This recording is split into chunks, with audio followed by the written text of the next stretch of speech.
Habiendo hablado antes de mí el profesor Lagares y Rodrigo Rato, pues quedan pocas cosas que decir, pero yo voy a intentar centrarme sobre todo en la cuestión de la competitividad de la economía española. Como ha puesto Rodrigo Rato de manifiesto, es el sector exterior y la apuesta por la competitividad exterior de la economía el sector de crecimiento de futuro. Es donde más podemos crear empleos y es la única vía de escape que tiene una economía que tiene constreñida de forma muy importante su demanda interna, dado el alto volumen de endeudamiento con el que parte. Voy a empezar por decir 4 obviedades, pero no por obviedades.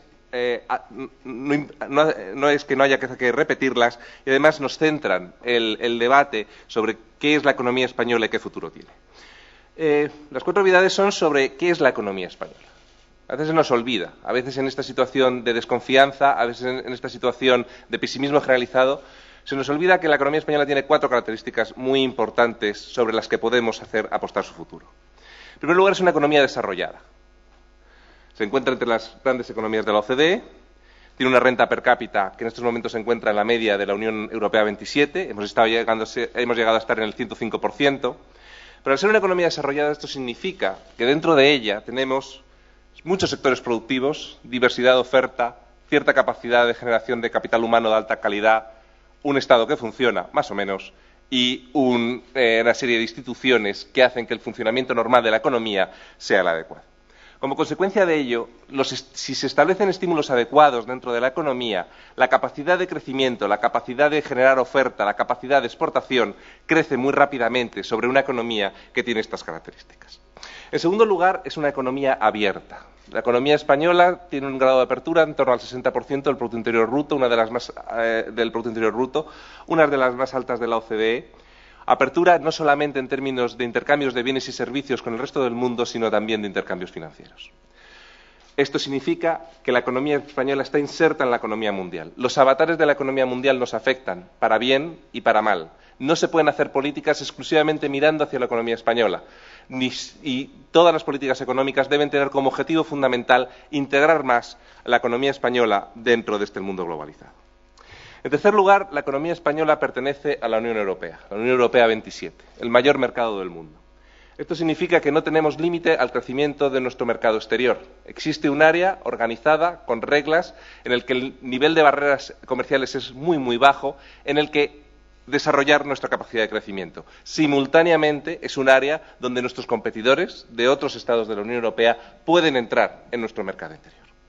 Y por último, es una economía que forma parte de la Unión Monetaria. Dentro del club de países del euro pertenecemos a aquellos que tienen una moneda común, una moneda que en su fundación iba a ser una garantía de estabilidad macroeconómica, como bien nos recuerda constantemente Cristóbal.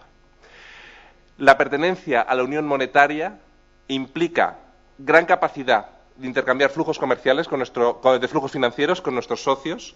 En un principio significó una asimilación de nuestros activos financieros a los del resto de países que formaban parte de la Unión Monetaria.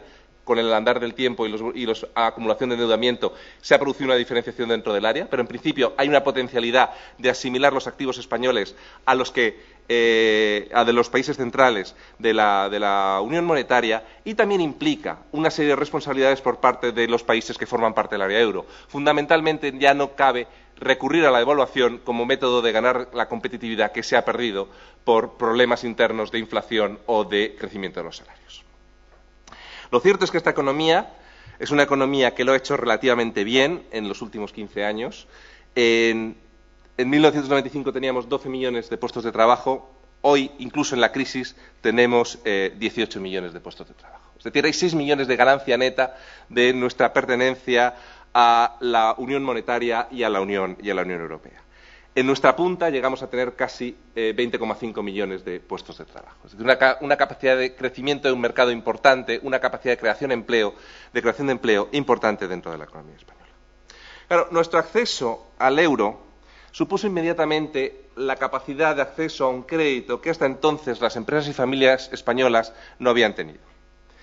Esto tiene como lógica consecuencia un incremento del endeudamiento por parte de empresas y familias. Las familias consumen, adelantan sus planes de consumo, y las empresas llevan a cabo planes de inversión que antes de nuestra incorporación a la zona euro hubiera sido imposible. Puesto en términos prácticos que se ve fácilmente. Las empresas multinacionales en España empiezan a partir del año 97-98, cuando está claro que vamos a ser parte de la Unión Monetaria. Hasta entonces, los costes financieros de las empresas españolas les hace prohibitivo competir con otras empresas multinacionales de otros países a la hora de comprar activos en el exterior. Es nuestra incorporación al euro y la reducción de los costes financieros asociados a los mismos lo que crea el conglomerado empresarial que hoy en día está presente en los principales países del mundo. La entrada en el euro también suponía una responsabilidad con la estabilidad. Estabilidad en tres áreas. En primer lugar, estabilidad presupuestaria. El compromiso para entrar en el euro era cumplir con los criterios de Maastricht y sostenerlos en el tiempo. Luego, el propio club ablandó sus reglas por las consecuencias que todos conocemos. Pero, en principio, era un área de estabilidad presupuestaria. En segundo lugar, es un área de estabilidad de precios.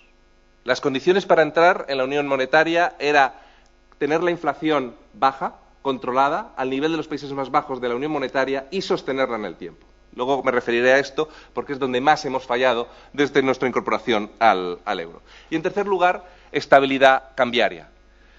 La economía española se había acostumbrado prácticamente desde la Guerra Civil hasta nuestra incorporación al euro a ir acumulando diferenciales de inflación que iban erosionando nuestra competitividad hasta que el sistema no podía más y entonces traumáticamente acudíamos a las devaluaciones como método de solución del problema. No nos acordamos de entre el 93 y el 95 las famosas devaluaciones, con además episodios escabrosos de miembros del gobierno yendo de tapadillo a un Ecofin para que no se supiera que íbamos a devaluar, la gente sacando dinero porque se creía que íbamos a devaluar la moneda. Todo eso desaparece con nuestra incorporación a la moneda única. Nos convertimos en uno de los países que tienen estabilizado su tipo de cambio respecto al marco. Decía antes que de los tres compromisos de estabilidad, el presupuestario, el inflacionista y el cambiario, en el que quizás hemos fallado más, con diferencia, es en el de inflación. Prácticamente desde el comienzo empezamos a marcar diferenciales de inflación que se hacen especialmente agudos a partir de entre 2004 y 2008. El efecto simétrico de esta pérdida de competitividad es un creciente déficit exterior al que antes ha hecho referencia Rodrigo. El déficit, que se mantenía en unos niveles más o menos manejables, del 2-3% del Producto Interior Bruto, el déficit por cuenta corriente, pasa a situarse por encima del 5% en 2004 y en 2007 y el 2008 el 10% del déficit, de déficit por cuenta corriente en relación al Producto Interior Bruto. Esto es una auténtica barbaridad. Esto suponía que la economía española producía 100 y consumía 110. Y esos 10 puntos de diferencia nos lo estaban vendiendo el resto del mundo a crédito. Esto es básicamente lo que hemos acumulado en los últimos años previos a la crisis económica. Como consecuencia de ello, el endeudamiento exterior alcanza volúmenes elevadísimos, del 160-170% del Producto Interior Bruto, y esto va quebrando la confianza en los activos españoles respecto a los del resto de los países de nuestro entorno. La deuda pública española, que hasta entonces era considerada por los mercados financieros exactamente igual que la deuda alemana, o que la deuda francesa, o que la deuda italiana, mejor que la italiana, empieza a diferenciarse ante las dudas de la economía española de poder hacer frente a los repagos que tiene que hacer de la enorme acumulación de déficit que tenemos. Por lo tanto, necesitamos recuperar las pérdidas de competitividad que hemos tenido en nuestros años de pertenencia al euro como elemento fundamental para conseguir varias cosas. En primer lugar, un sector exportador sobre el que apoyar el crecimiento económico y la recuperación de empleo. En segundo lugar, recuperar la confianza de los mercados financieros al hacer sostenible el endeudamiento español y de esa manera reducir la prima de riesgo e impulsar el propio crecimiento económico.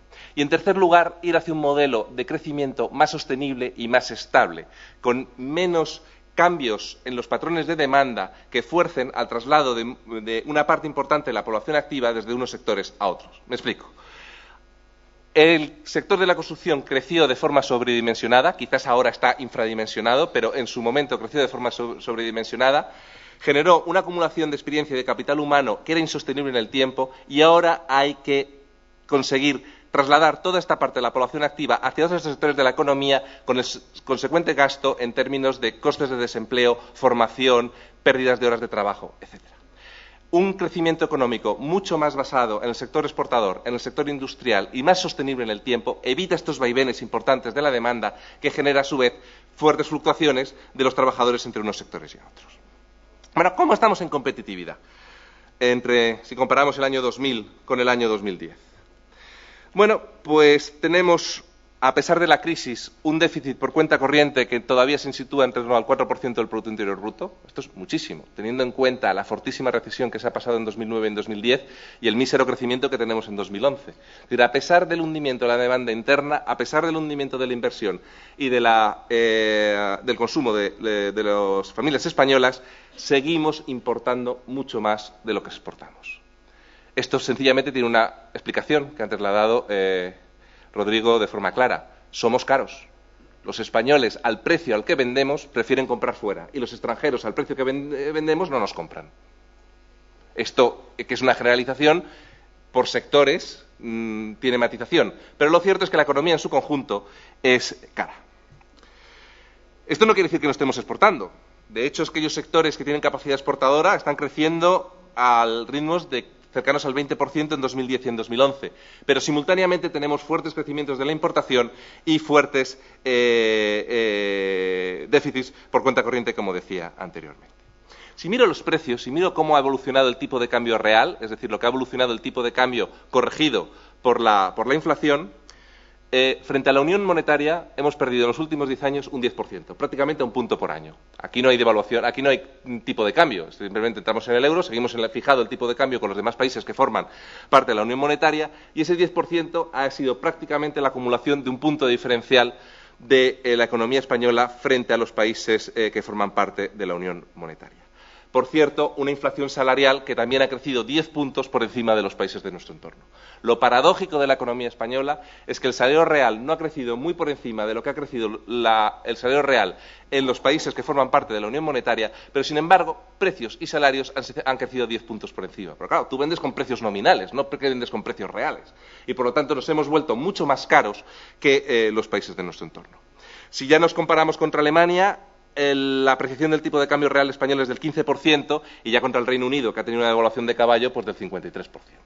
En definitiva, lo mínimo que tendríamos que hacer para volver a un patrón de crecimiento más estable, más parecido del de principios de los años de esta década, como decía Rodrigo antes, es recuperar 10 puntos de competitividad. Eso es lo mínimo. Y teniendo en cuenta la tasa de paro que tenemos y el déficit exterior que tenemos, tendríamos que ir ganando 12, 13, 14 puntos de competitividad exterior. Ahora, ¿quién es el guapo que reduce un 10% los salarios y un 10% los precios? Eso no se puede hacer de forma coordinada sin una devaluación. La única manera de ir consiguiendo esta ganancia de competitividad es incrementando la productividad de todos los sectores de la economía española e ir ganando, mediante moderación salarial por un lado, moderación de precios por el otro y ganancias de productividad, ir recuperando este déficit de competitividad que tenemos de saque. ¿Qué políticas podemos hacer para recuperar esta competitividad? Que básicamente lo que significa es hacer más con menos, es incrementar la productividad de todos y cada uno de los sectores de la economía española. Es que el sector público drene menos recursos que se dediquen a las empresas, es que funcionen las instituciones, es que la educación aporte el mejor capital humano posible. La competitividad no es una cuestión de las empresas exclusivamente, ni de los ministerios económicos exclusivamente. La competitividad es un esfuerzo del conjunto de la sociedad. Aumenta la competitividad si un juzgado funciona mejor. Aumenta la competitividad si nuestras misiones militares se pueden hacer con menos dinero. Aumenta la competitividad si un puerto funciona mejor. Prácticamente cada área de la economía española, cada área de la política económica puede aportar su granito de arena en el esfuerzo de la competitividad. Y yendo a qué se puede hacer desde el Gobierno, a un partido, en un foro de un partido político, que es muy posible que sea el responsable del próximo Gobierno de España, qué serían las políticas económicas que nosotros desde las organizaciones empresariales vemos que son fundamentales para impulsar este esfuerzo de competitividad. Pues yo diría que hay tres urgentes, y entre ellas una urgentísima, y luego una serie de políticas a medio plazo que hay que poner en marcha. La urgentísima es el sistema financiero. Rodrigo ha hecho referencia al mismo. El crédito en Europa se está recuperando, el crédito a familias y empresas ya está en cifras positivas en la mayoría de los países de nuestro entorno. En España sigue contrayéndose y va a seguir contrayéndose porque la única salida que tiene el sistema financiero español es seguir contrayendo balance. Las políticas, en mi opinión, que se han llevado han sido bastante erráticas, sin una dirección concreta. Es fundamental tener una idea clara de dónde queremos llevar al sistema financiero, cuáles son los niveles de transparencia que son necesarios y cuáles son las políticas de apoyo que se precisan para sanear lo antes posible los balances y reducir los pesos muertos de los activos en el menor tiempo posible. Sin crédito, y esta es la reforma más urgente, no hay vida empresarial. Sin crédito no se forman empresas y sin empresas nuevas no hay empleo. Son las empresas de nueva creación las que con diferencia crean mayor número de empleo. Sin crédito esto no es posible. Solo aguantan las grandes, que tienen sus propias capacidades de financiación. Las pequeñas y medianas se mueren y las nuevas sencillamente no surgen. La segunda reforma que necesitamos, de forma urgente, es la del sector público. El profesor Lagares ya ha hecho referencia a la necesidad de reducir fundamentalmente por el lado del gasto. Aquellos que hemos tenido responsabilidad en las administraciones públicas hemos visto cómo se tira el dinero en el sector público español y se tira a todos los niveles. Yo vivo en un pueblo cercano a Madrid donde el ayuntamiento da clases de esgrima y de natación. A lo mejor no es un servicio esencial. En las comunidades autónomas todos sabemos dónde se puede recortar. Mi experiencia en Washington fue lamentable.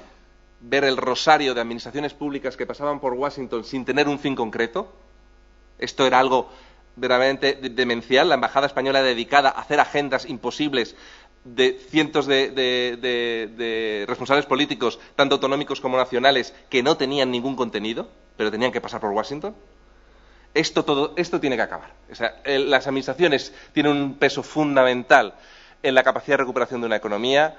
Los gastos tienen que dedicarse exclusivamente a los servicios esenciales y a las actividades que promocionan el crecimiento y se debe reducir todo aquello que no es necesario. Por cierto, una llamada de atención al recorte del déficit público que se ha hecho en su gran mayoría recortando inversión, lo cual solo es aguantable una serie de años por la infraestructura que ya se había hecho en los años anteriores. Pero es insostenible mantener un déficit público controlado años y años basados exclusivamente en que me he cargado la inversión pública.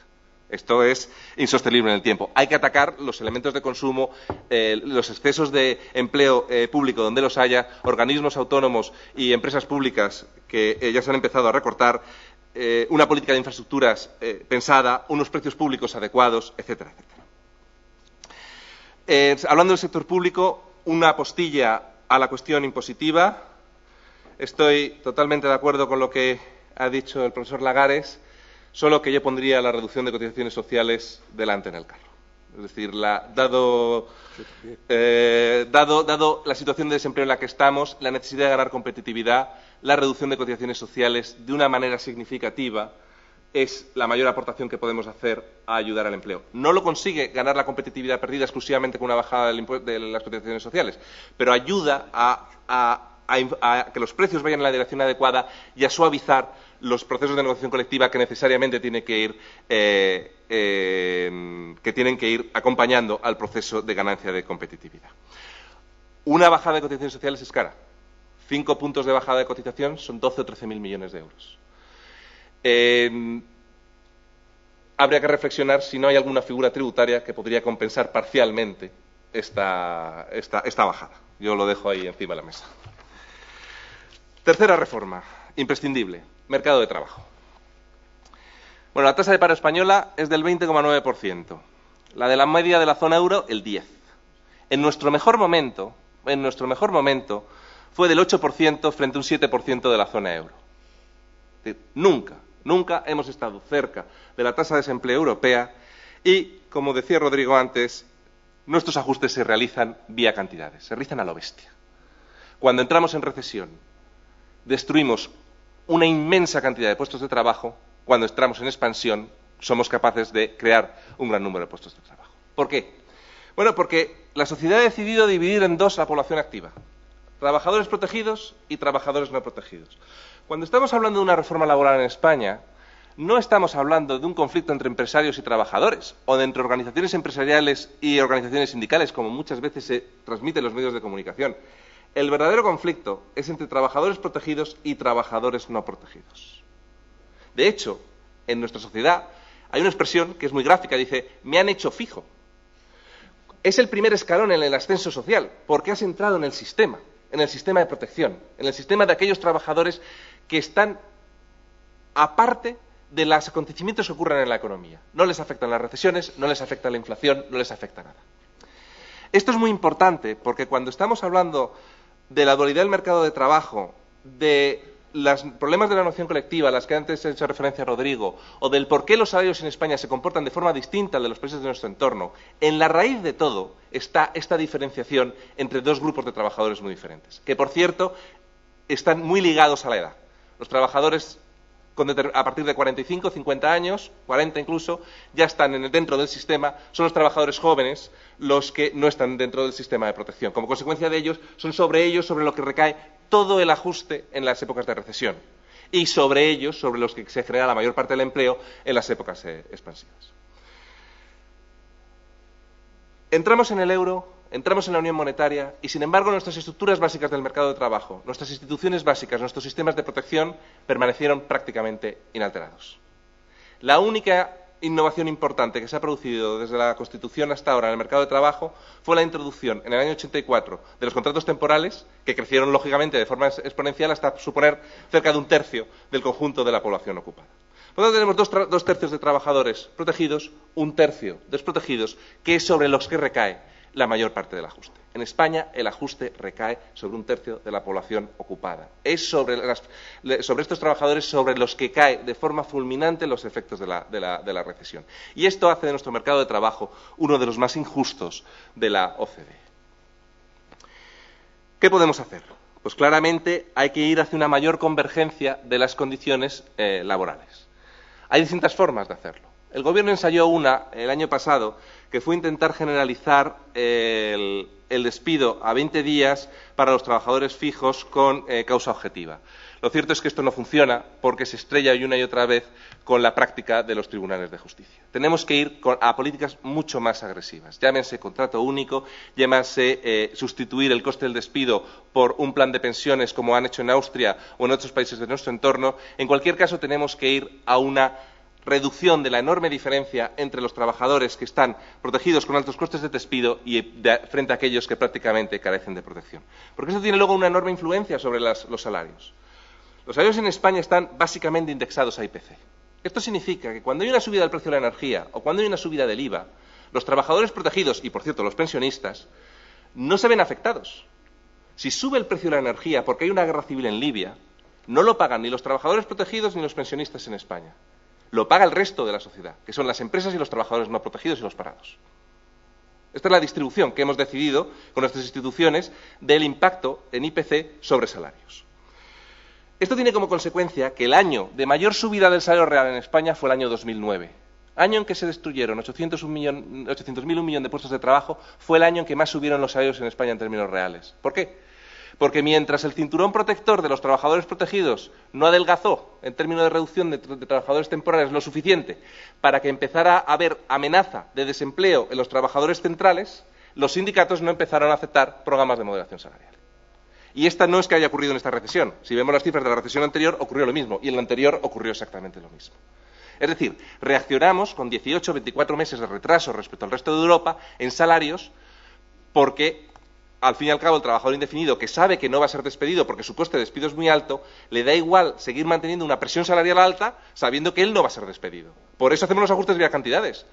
Porque lo que hacemos es despedir trabajadores temporales o trabajadores indefinidos con muy poca antigüedad y solamente cuando la situación de la empresa es tan mala como para que se pueda producir un ERE que afecte a todos los trabajadores, entonces tenemos elementos de moderación. Sin extenderme mucho más, estas eran las tres grandes áreas en las que necesitábamos ganar de forma inmediata competitividad. Pero hay otras a las que quiero referirme de forma muy rápida. La primera de ellas es educación. Es crítico. La capacidad de una economía de adaptarse a su entorno depende fundamentalmente de la acumulación de capital humano que genere. Y más importante incluso que el tipo de capital humano es que se acumule el capital humano. Está archidemostrado que aquellos que han estudiado encuentran más empleo, pero no necesariamente en el sector en el que han estudiado. Habría que pensar que si un señor se ha dedicado a estudiar medicina o una chica ha estudiado física, pues ha invertido una serie de años en un conocimiento específico y le haría menos empleable. Pues no, es más empleable. Porque lo que ha aprendido fundamentalmente en los estudios superiores es a aprender a aprender.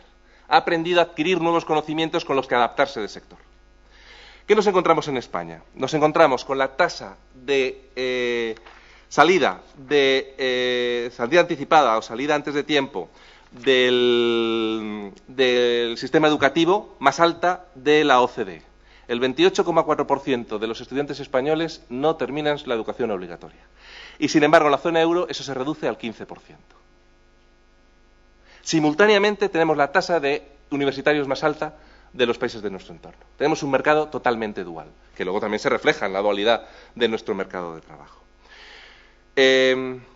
Las posiciones en los informes que evalúan los conocimientos pues son francamente descorazonadoras. De 34 países evaluados por la OCDE, en lectura España era el 24, en matemáticas el 28 y en ciencias el 28.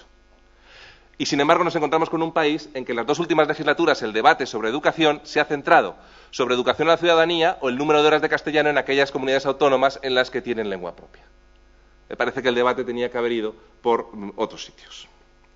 Nuestro conocimiento de idiomas. España es el segundo país de la UE con menos conocimiento de idiomas extranjeros, detrás del Reino Unido, por motivos obvios. Un país que tiene un grado de apertura como el que tenemos que competir en el exterior, que el sector turismo es un sector fundamental, tenga las deficiencias que tiene en su sistema educativo respecto al conocimiento de lenguas extranjeras, pues necesita un cambio. En esto hay que decir que hay algunas comunidades autónomas que han empezado una vía de esfuerzo en este área que yo creo que es muy positivo. Justicia. Os decía antes que una economía no podía funcionar sin un sistema judicial medianamente sensato. Quien garantiza el derecho de propiedad, quien garantiza el cumplimiento de los contratos, es el sistema judicial. Sin ello no hay comercio, no hay actividad económica. Bueno, pues una serie de cifras nos ayudan a entender nuestra situación. En el año 2000 había 2 millones de asuntos en trámites en el sistema judicial español. En el año 2010, 3,2 millones. Un sistema judicial que dicta 1,7 millones de sentencias. Es decir, tenemos 2 años de retraso, tendría que estar la judicatura trabajando 2 años completos para solucionar los casos pendientes y que no le entrara ninguno nuevo. ¿Y cuánto nos cuesta esto? Bueno, si cogemos el presupuesto del Ministerio de Justicia y de las funciones de justicia de las comunidades autónomas y lo dividimos por el número de sentencias, nos sale que en 2010 cada sentencia nos costó unos 2.000 euros. ¿Está mal? 2.000 euros nos sale cada sentencia de un sistema que es claramente insuficiente. ¿Qué es lo que está pasando en nuestra judicatura? Pues lo que nos está pasando es que no están, y aquí hay insignes abogados que están todos los días en los tribunales, se está interfiriendo políticamente en el normal funcionamiento de la justicia y no se están dando los recursos suficientes para que el sistema funcione de forma adecuada, a lo que se añade un galimatías administrativo de cuidado. En cualquier comunidad autónoma, el juez y el secretario judicial pertenecen al Consejo General del Poder Judicial. El resto de funcionarios del juzgado pertenecen a la comunidad autónoma. Y, sin embargo, el juez es responsable de todo lo que pasa en el juzgado. Y luego nos extrañamos que se pierdan sentencias, o que no se ejecuten, o que haya problemas de absentismo importantes dentro de la justicia. Necesitamos una justicia mucho más organizada, con menos conflicto competencial, una justicia en la que se pone de moda el tema de violencia de género, que es un tema importante, que socialmente tiene su repercusión, pero España no es uno de los países del mundo con más problemas de violencia de género y, sin embargo, se dictamina que vaya por delante de cualquier otro juicio, de cualquier otra clase. Tenemos un exceso de juicios de faltas, está sobrecargado nuestro sistema judicial, carece de medios y, además, está desorganizado administrativamente. Y el último punto al que quería hacer referencia era la energía. En la energía, en los últimos 5 años, los costes se han disparado, lo cual, teniendo en cuenta que es un factor fundamental para un sector industrial exportador al que queremos dar mayor peso dentro del patrón de crecimiento de la economía española, es una rémora a la competitividad muy importante. Entre el 2005 y el 2010, los precios de la electricidad en España han subido un 57% antes de impuestos, mientras en la Unión Europea han subido un 22%. Esto ha hecho que España pase de a ser el sexto país más caro en electricidad para uso doméstico cuando era el 13 y el cuarto país más caro de electricidad para uso industrial cuando en el año 2005 era el 13º. ¿Esto por qué se produce?